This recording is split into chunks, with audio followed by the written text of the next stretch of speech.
Hello my friends and welcome back. Thank you very much for being with me again today. I have an article here that reminds me of something I actually been through when I was much younger, actually a teenager, and that was when I used to live in Romania. There was the president of Romania was Nicolae Ceausescu, and he was a dictator, and the society was not doing very well, to say the least. The thing was that you were supposed to believe in a certain ideology, the communist ideology, which actually the people did not believe. There were a few people whose interests were vested into supporting this ideology, and they did not want to lose their positions and all that. It's more complicated. I will talk about this in another video that I will make about Romania and my time there. I did part 1, I'm gonna go with part 2, part 3, and see if you guys want to hear about it. Nevertheless, this reminds me because I will tell you I will read this article that I have about the President of Mexico, Obrador, Emmanuel Obrador, and what he says is exactly what then President Nicolae Ceausescu said when before the revolution, the so-called revolution. It was a revolution, but it was orchestrated by foreign services, and we didn't believe him. Why? Because nobody believed anybody at that point, especially the leaders or the guys in charge. So when he was warning us, we didn't believe him. Now I listen or I read what Obrador says, and reminds me of this exact thing that happened then. So this article comes from the Associated Press from July 26, 2022, and this is the title. Mexican president calls opponents foreign agents and traitors. Remember, these two words were used by Ceausescu as well, and we said he just wants to make us, rally behind him and support him when he's a criminal or whatever we thought about him at that time. In a bid to stroke nationalism and justify his policies, Mexico's president has increasingly taken to calling his opponents traitors and accused them of working for the foreign governments. The same thing Ceausescu said. And we said, he's just lying, he's just in trouble, and he just wants to redirect our focus to hate the foreigners, who the foreigners are our friends, and even if that's true, they are here to liberate us from this tyrant, which he was a tyrant. But we didn't believe him, and it was true. That was true. So I don't know if this is true here, but I would not put past the reality. I mean, it would be like very possible, since he made some very unflattering remarks about the United States, the president, and challenged the United States in certain areas, economic and in other areas. Remember the Summit of Americas, he didn't participate. He sent a letter again to President Biden to release Assange, and he offered Julian Assange political asylum. So analysts say President Andrei Manuel Lopez Obrador is starting to sound more like right-wing Hungarian Prime Minister Viktor Orban, calling anyone who opposes him a foreign agent. Maybe so, but remember Ceausescu? It's hard for me to forget that one, and that was the true one. So for me, it's like 50-50 here. Obviously, Associated Press is with the United States, so they have a good reason to call this guy, this and that.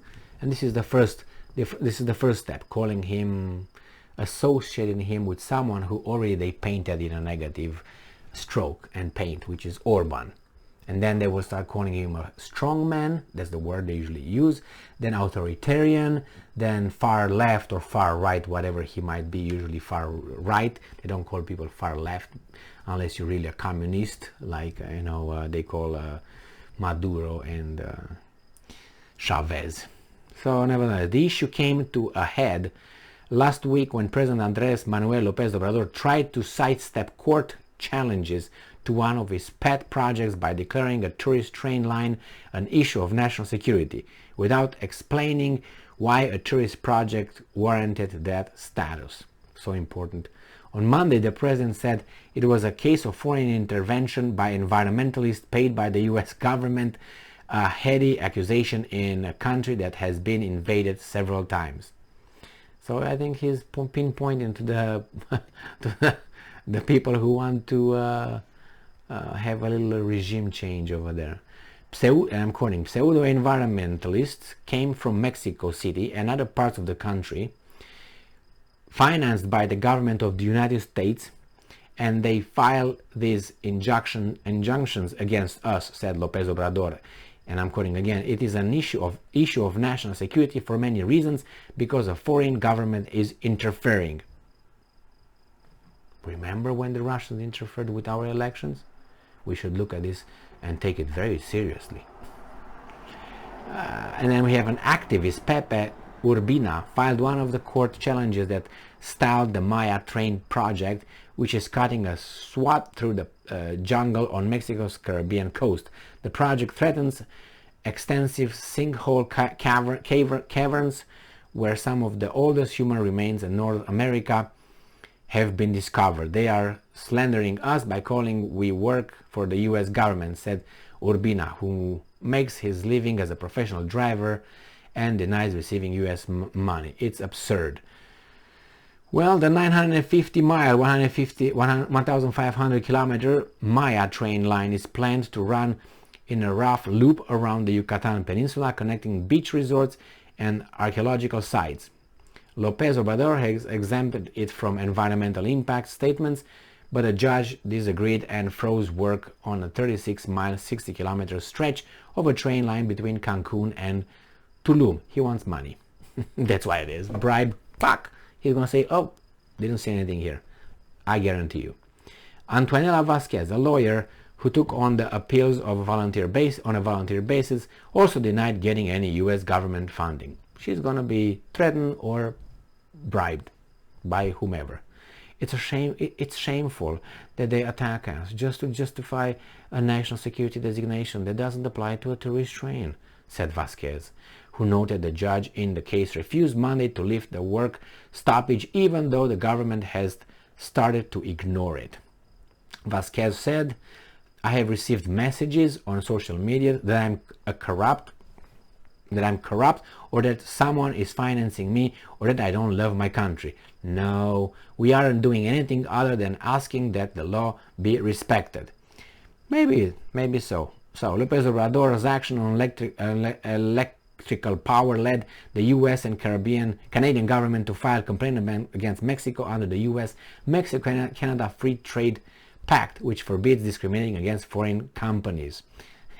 So over the weekend, López Obrador used similar language to attack anyone, environmentalist or businessmen who oppose his plan to give 30 fuel, oil and coal government power plants preference in electricity purchases over private gas-fired wind and solar plants. Well, it's Mexican security analyst Alejandro López said López Obrador's comments are like Viktor Orban and Putin, noting the accusations are crossing dangerous lines. Well, what can I say, people? I don't know what's going on over there. I do not pass by or say, okay, Obrador is the following the law, or the other ones are not sponsored or sponsored by anybody. But the language that he used reminds me of that Ceausescu, and I'm always skeptical when the other side, in this case United States, says, oh no, he's just using that, he's just like some crazy guy. Not for me. I take it, as I said, 50-50. I need evidence, which I don't have, but my evidence is it sounds just familiar. We'll find out what's going on over there. I don't think Obrador is going to stay long in power. They will take care of him somehow. He's going to lose an election, or he's old, he's going to, I don't know, have a little heart attack or a mini stroke or something. You remember we have Franklin Delano Roosevelt, after he was elected 4 times, he got a little stroke while he was with his mistress having a little party. Oh man. And others, we have Kennedy, who just got killed by the mafia, and that guy with 3 shots, what's his name, Oswald. yeah, okay. So Obrador, be careful. Thank you very much for being with me again today. Stay strong, stay smart, look for the truth, and be just.